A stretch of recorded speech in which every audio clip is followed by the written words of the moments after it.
మన ప్రభు అయిన యేసుక్రీస్తు నామములో మీకు మా శుభాభివందనములు. ఈరోజు దేవుని వాగ్దానము, యెహోవా ఇలాగు సెలవిచ్చుచున్నాడు, ఆలకించుడి.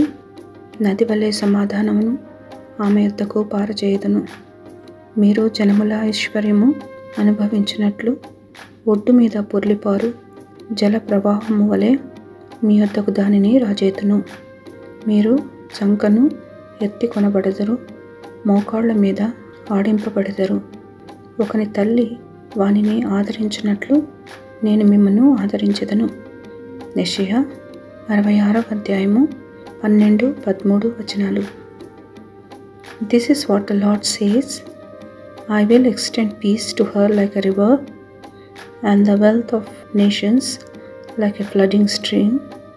You will nurse and be carried on her arm, and dandled on her knees.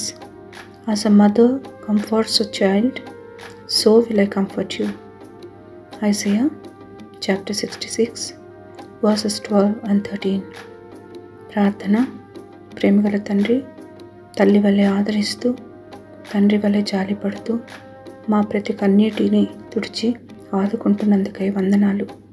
సమాధానకర్తవై నది వలె సమాధానము ప్రవహింపచేస్తూ మా చింతలన్నీ తీరుస్తున్నందుకై వందనాలు. దుఃఖములో, శ్రమలో, వేదనలో మీకు మొరపెట్టు వారిపై కృప చూపి వారికి నెమ్మది నిమ్మని యేసు నామములో వేడుచున్నాము తండ్రి. Amen. Have a blessed day. God bless you.